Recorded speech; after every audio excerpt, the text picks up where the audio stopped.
నమస్కారం వార్తలకు స్వాగతం. ముందుగా ముఖ్యాంశాలు. కేంద్ర మంత్రి కిషన్ రెడ్డి మీడియా సమావేశం, పలు అంశాలపై వివరణ.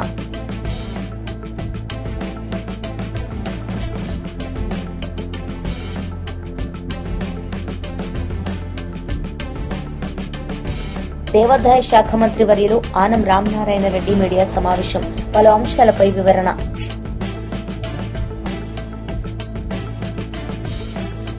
కేంద్ర మంత్రి కిషన్ రెడ్డి మీడియా సమావేశం నిర్వహించారు. ఈ సందర్భంగా పలు అంశాలపై ఆయన మాట్లాడారు. మున్సిపల్ డివిజన్ కు 50 లైట్లు ఇస్తామని చెప్పారు. ప్రతి మున్సిపల్ డివిజన్ లో 5000 లైట్లు ఉంటాయి మినిమం, కానీ ఇస్తామన్నది 50 లైట్లు. ఆ 50 లైట్లు కూడా ఎక్కడ ఇవ్వలేదు, వేయలేదు. మీరు షాప్స్ బంద్ చేసినట్లయితే, వాహనాలకు లైట్లు లేకుండా షాపుల లైట్లు బంద్ చేసినట్లే హైదరాబాద్లో తిరగడం కష్టం. అటువంటి పరిస్థితులను నేను పత్రికేయులను కూడా కోరుతా ఉన్నాను. మీరు సాయంకాలం టైం 8 తర్వాత ఏ రోడ్డు మీద వెళ్తున్నప్పుడు కూడా ఒక్కసారి స్ట్రీట్ లైట్ ఏ స్తంభాలు వెలుగుతున్నాయో, ఏ స్తంభాలు వెలగడం లేదో మీరు ఒకసారి అబ్జర్వ్ చేయాల్సిందే కోరుతాను. అంత దయనీయమైనటువంటి పరిస్థితుల్లో గతంలో బీఆర్ఎస్ పార్టీ, ఈరోజు కాంగ్రెస్ పార్టీ పుణ్యమాని హైదరాబాద్ నగరం ఈరోజు అనేక సమస్యలతో విలవిలలాడుతూ ఉన్నది. అనాథగా మారిపోయింది. ఏదో హైదరాబాద్ అంటే హైటెక్ సిటీ కాదు, హైదరాబాద్ అంటే మాదాపూర్, కొండాపూర్ కాదు. ఒరిజినల్ హైదరాబాద్ వదిలేశారు. ఎక్కడైతే రియల్ ఎస్టేట్ వ్యాపారం చేస్తున్నారో, ఎక్కడైతే పెద్ద పెద్ద కాంప్లెక్స్లు కడతా ఉన్నారో, ఎక్కడైతే మల్టీ స్టోరీ బిల్డింగ్లు కడతా ఉన్నారో, వచ్చినటువంటి ఆదాయం అంతా కూడా అక్కడే ఖర్చు పెడుతున్నారు తప్ప మధ్యతరగతి ప్రజలు, పేద ప్రజలు ఒరిజినల్ హైదరాబాద్ను పూర్తిగా నిర్లక్ష్యం చేస్తున్నటువంటి పరిస్థితి ఉన్నది. వీధి లైట్లు కూడా కొనలేనటువంటి దరిద్రమైనటువంటి పరిస్థితి ఈరోజు హైదరాబాద్లో ఉందంటే ఈ ప్రభుత్వ పనితీరు ఏ రకంగా ఉందో అర్థం చేసుకోవచ్చు. నేను గతంలో కూడా అనేక సార్లు చెప్పాను, హైదరాబాద్లో తెలంగాణ రాష్ట్రానికి 70% ఆదాయం రెవెన్యూ ఇస్తుంది. తెలంగాణ రాష్ట్ర ఆదాయంలో 70% హైదరాబాద్ నుంచి వస్తుంది. కానీ హైదరాబాద్ కేటాయింపులు ఎంత అడుగుతాను. హైదరాబాద్ కేటాయింపులు అంటే ఫ్లైఓవర్ల కోసం కేటాయించిన డబ్బులు కాదు, హైటెక్ సిటీలో ఖర్చు పెడుతున్నటువంటి డబ్బు కాదు. కనీస రోడ్లు హైదరాబాద్లో, డ్రైనేజ్ వ్యవస్థ, డ్రైనేజ్ కలవనటువంటి మంచినీటి సరఫరా, కనీసమైనటువంటి వీధి లైట్లు, ఉన్నటువంటి పార్కులు ఎండిపోకుండా చూడడము, వర్షపు నీరు వెళ్ళేటువంటి స్ట్రాంగ్ వాటర్ పైప్ లైన్స్, వరద నీటి పైప్ లైన్లు ఏవైతే ఉంటాయో వాటి సెల్ట్ తీయడం, ఇవి నేను మినిమం అడుగుతాను. ఈ సమస్యలు కూడా హైదరాబాద్లో పరిష్కారం చేయలేనటువంటి దౌర్భాగ్యమైనటువంటి పరిస్థితి ఈరోజు హైదరాబాద్లో వచ్చింది. దీని మీద భారతీయ జనతా పార్టీ అనేక రోజులుగా డిమాండ్ చేస్తా ఉన్నాం. మా కార్పొరేటర్స్ జిహెచ్ఎంసీ జనరల్ బాడీ సమావేశంలో మాట్లాడితే మైక్ ఇవ్వరు. తూతూ మంత్రంగా జిహెచ్ఎంసీ సమావేశాలు నిర్వహిస్తున్న పరిస్థితి ఉన్నది. 150 మంది కార్పొరేటర్స్, కనీసం అందులో 20%, 10% తమ డివిజన్లలో ఉన్నటువంటి సమస్యలు లేవనెత్తే అవకాశం ఇవ్వాలి. ప్రజలు ఎన్నుకున్నది ఎందుకు? అంత ప్రతిష్టాత్మకంగా ఎన్నికల్లో గెలిచిన తర్వాత ప్రజల ఇబ్బందులు కూడా జిహెచ్ఎంసీలో మాట్లాడేటువంటి పరిస్థితి లేకుండా తూతు మంత్రంగా సమావేశాలు నిర్వహించుకొని బడ్జెట్లు పాస్ చేసుకొని ఈరోజు ముందుకెళ్తా ఉన్నారు. కాబట్టి హైదరాబాదు కేసీఆర్ ఏమన్నాడు? ఇది విశ్వనగరం అన్నాడు. విశ్వనగరం కాదు, దానికంటే ఎక్కువ అని రేవంత్ రెడ్డి అన్నాడు. పెట్టుబడులు రావాలంటారు. ఈరోజు అనేక రకాల పెట్టుబడులు వస్తూ ఉన్నాయి. దాన్ని మనం 10 కాలాల పాటు కాపాడుకోవాలి. ఆ ఇమేజ్ నిలుపుకోవాల్సినటువంటి బాధ్యత ఉంది. కనీస సౌకర్యాలు కల్పించాలి. ఈరోజు తెలంగాణలో ఉన్నటువంటి జనాభాలో దేవాదాయ శాఖ మంత్రి వర్యులు ఆనం రామనారాయణ రెడ్డి మీడియా సమావేశం నిర్వహించారు. ఈ సందర్భంగా పలు అంశాలపై ఆయన మాట్లాడారు. ఈరోజు ఈ మీడియా సమావేశంలో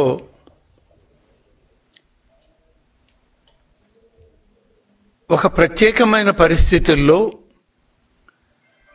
ఈ రాష్ట్రంలో అనుకోని విధంగా భగవంతుణ్ణి అలాగే హిందూ ధర్మాన్ని ఆచారాలను రాజకీయ వైకుంఠపాళిలోకి లాగేటువంటి ప్రతిపక్షం ఈ రాష్ట్రంలో ఉండడం బాధాకరం. ఇది ఈ విషయాలపైన మాట్లాడాల్సి రావడం కూడా కొంత బాధను కలిగిస్తూ ఉంది. గడిచిన సంవత్సరం రోజులుగా కూటమి నాయకత్వం, తెలుగుదేశం పార్టీ జాతీయ అధ్యక్షులు, రాష్ట్ర ముఖ్యమంత్రిగా శ్రీ నారా చంద్రబాబు నాయుడు గారు వచ్చాక అనేక విధాల రాష్ట్రంలో గతంలో జరిగినటువంటి దుర్మార్గపు పరిపాలన నుంచి రాష్ట్రాన్ని, ప్రభుత్వాన్ని, ప్రజలని కాపాడడంతో భగవత్ ఆలయాలను కూడా ప్రక్షాళన చేయాలి అనేటువంటి ఆయన నిర్ణయం. మొట్టమొదటగా తిరుమల శ్రీ వెంకటేశ్వర స్వామి ఆశీస్సులు తీసుకుని పరిపాలనకు వచ్చే రోజే ఆయన సనాతన ధర్మాలని, ఆచారాలని కాపాడుతాము, హిందూ ధర్మాలతో పాటు అన్ని మతస్థులను కూడా గౌరవిస్తాం మేము అని చెప్పేటువంటి కార్యక్రమం చేశాం. కానీ దురదృష్టం ఏంటంటే ఇవాళ ఉన్నటువంటి రాష్ట్రంలో ప్రతిపక్ష హోదా కూడా లేనటువంటి ప్రతిపక్షం ఈ రాష్ట్రంలో ఉంది. ప్రతిపక్ష హోదాకి అర్హత రానటువంటి నాయకుడు ఇవాళ నేను ప్రతిపక్ష నాయకుడిని అంటాడు. హిందూ మతం మీద నీకు గౌరవం లేకపోతే లేకపోవచ్చు, కానీ హిందువులను అందరినీ అవమానపరిచే విధంగా, హిందువులు నిరంతరం ఆరాధించేటువంటి ఆలయాల మీద నీ రాజకీయ క్రీడని నడపాలని చూసేటువంటి నీ విధానం ఇవాళ బాధాకరంగా ఉంది. ఒక విషయం మాత్రం ఇక్కడ చెప్పాలి. ఇప్పటికి అనేక దఫాలుగా మీరు చేసినటువంటి నింద ఆరోపణల్లో కేవలం దేవాలయాల మీద, దేవాదాయ శాఖ పైన, దేవాలయ పాలక మండళ్ల మీద BRS party leader press meet నిర్వహించారు. ఈ సందర్భంగా పలు అంశాలపై ఆయన మాట్లాడారు. సామాన్య ప్రజలకు అందకుండా, ఆ లాభాలు సామాన్య ప్రజలకు చేకూరకుండా ఏ విధంగానైతే అదానీ, అంబానీ లాంటి కార్పొరేట్ గద్దలకు దోచిపెడుతుర్రో దానికి సంబంధించి పెట్రోల్ డీజిల్ ప్రైజెస్లో దేశంలో జరుగుతున్న తతంగం ఏంటిదనేది దేశ ప్రజలకు తెలవాల్సింది, ముఖ్యంగా తెలంగాణ ప్రజలు కూడా గమనించాల్సినటువంటి అవసరం ఉన్నది. రెండు రోజుల క్రితం యుఎస్ ట్రెజరీ సెక్రటరీ, ఈయన ట్రంప్ సర్కార్లో, అమెరికా ప్రభుత్వంలో ట్రంప్ సర్కార్లో క్యాబినెట్ మెంబర్గా ఉన్నారు. వీరు ఒక సంచలనాత్మకమైన ఒక వ్యాఖ్య చేశారు. వారు ఏం చెప్పారంటే, ఇండియాలో ఏదైతే ఆయిల్ ఇంపోర్ట్ జరుగుతుందో రష్యా నుండి, తద్వారా రిచెస్ట్ ఫ్యామిలీస్ ప్రాఫిట్ చేసుకుంటున్నాయి ఇండియాలో అని చెప్పి వారు ఒక స్టేట్మెంట్ ఇవ్వడం జరిగింది 3 రోజుల క్రింద. మనందరికి తెలిసిందే, ఒక 2 వారాల కింద ట్రంప్ సర్కార్, అమెరికా ప్రభుత్వం 50% ట్యాక్స్ బర్డెన్ని భారత్ మీద వాళ్ళు మోపడం జరిగింది. 50% టారిఫ్. అంటే ఇది అదనపు బర్డెను భారతదేశం మీద అమెరికా ప్రభుత్వం మోపడం జరిగింది. దానికి ట్రంప్ సర్కార్ చెప్పింది ఏంటిదంటే ముఖ్యమైన కారణం, రష్యా నుంచి ఇండియా ఆయిల్ ఇంపోర్ట్ చేసుకుంటున్నది కాబట్టి అది రష్యా యుక్రెయిన్ వార్ జరిగినప్పుడు ఏదైతే అమెరికా కానీ యూరోపియన్ యూనియన్ కానీ రష్యా మీద శాంక్షన్స్ పెట్టినాయో వాటికి విరుద్ధంగా భారత్ ఇంపోర్ట్ చేసుకుంటుంది కాబట్టి 50% మేము పెనాల్టీ కింద భారత్ నుంచి ఎక్స్పోర్ట్ అయ్యే గూడ్స్ మీద, ముఖ్యంగా మ్యానుఫ్యాక్చరింగ్ రంగం మీద పెద్ద భారం పడబోతున్నది. దాదాపు 5 లక్షల కోట్లు.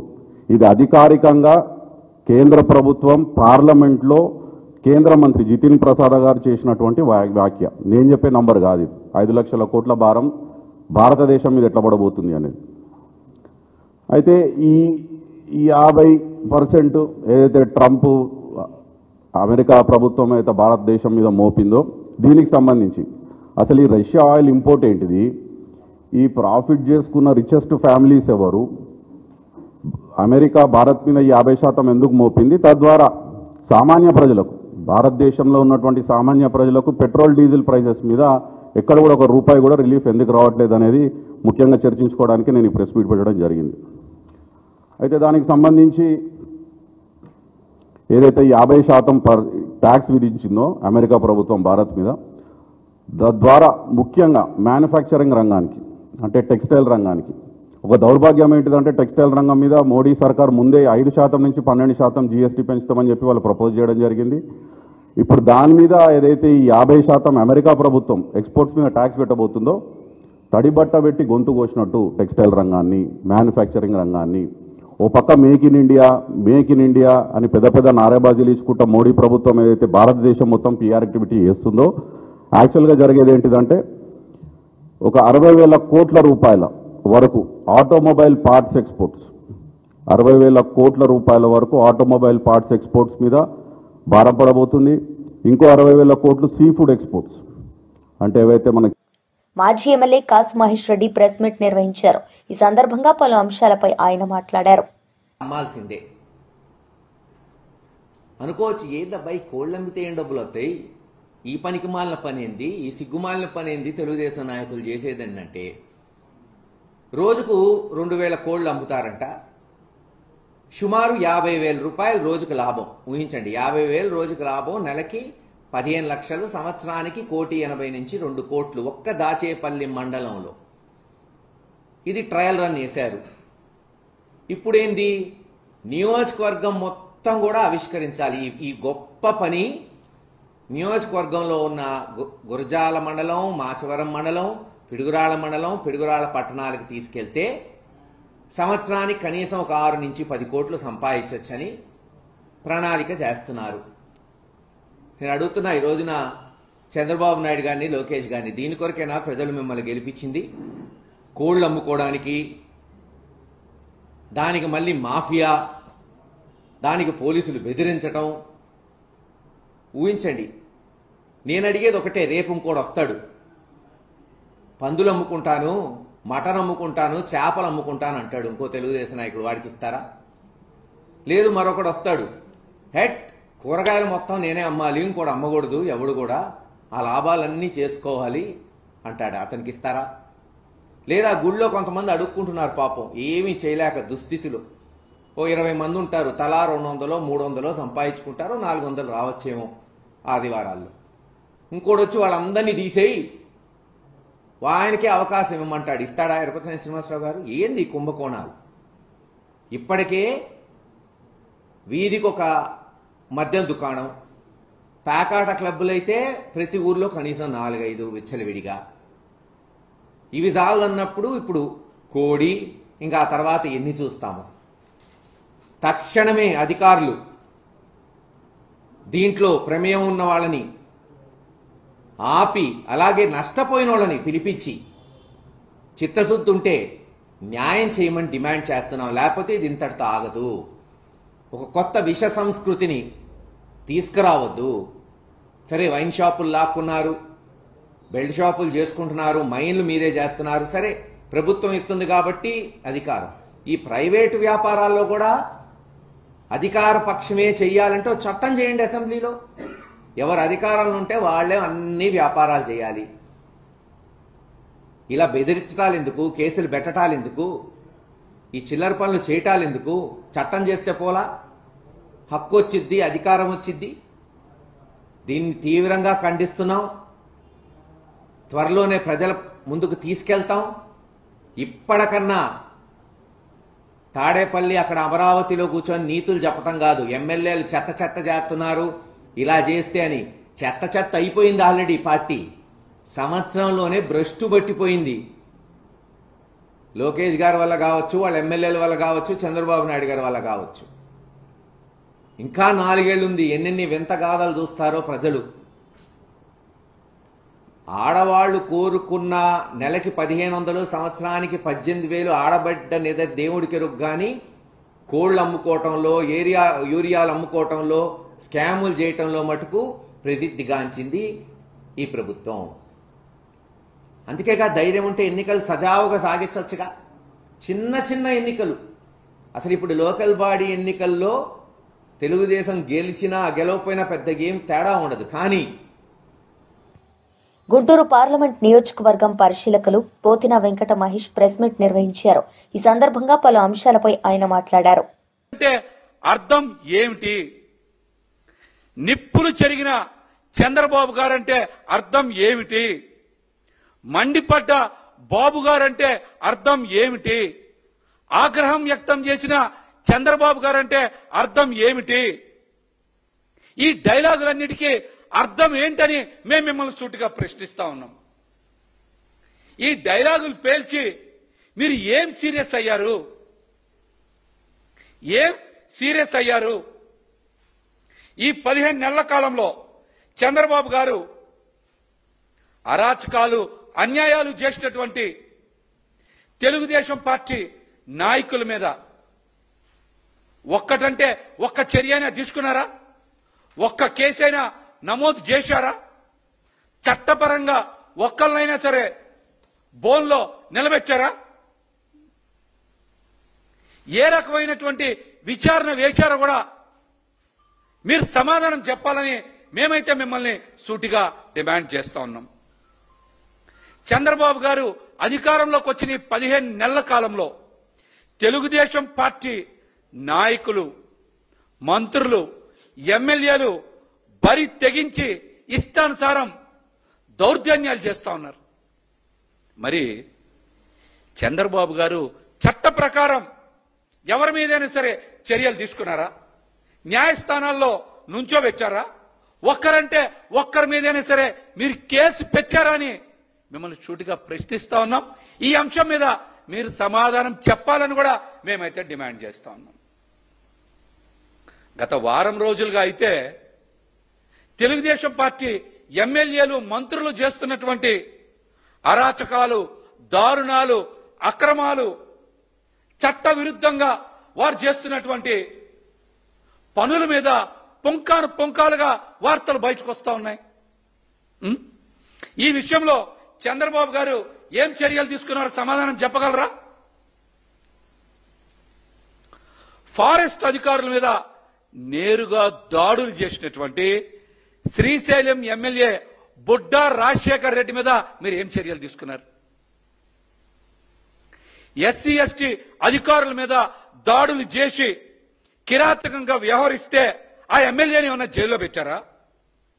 ఆయన చేసినటువంటి నేరానికి ఏం సెక్షన్లు పెట్టారు మీరు? మళ్ళీ సీరియస్ అని. వార్తలు ముగించే ముందు ముఖ్యాంశాలు మరోసారి. కేంద్ర మంత్రి కిషన్ రెడ్డి మీడియా సమావేశం, పలు అంశాలపై వివరణ.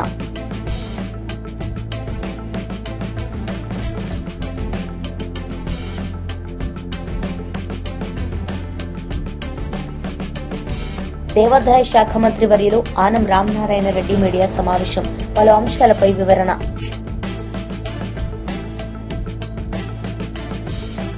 ఈ వార్తలు ఇంతటితో సమాప్తం. తిరిగి ప్రసారమయ్యే వార్తల్లో మళ్ళీ కలుద్దాం. అంతవరకు సెలవు. నమస్తే.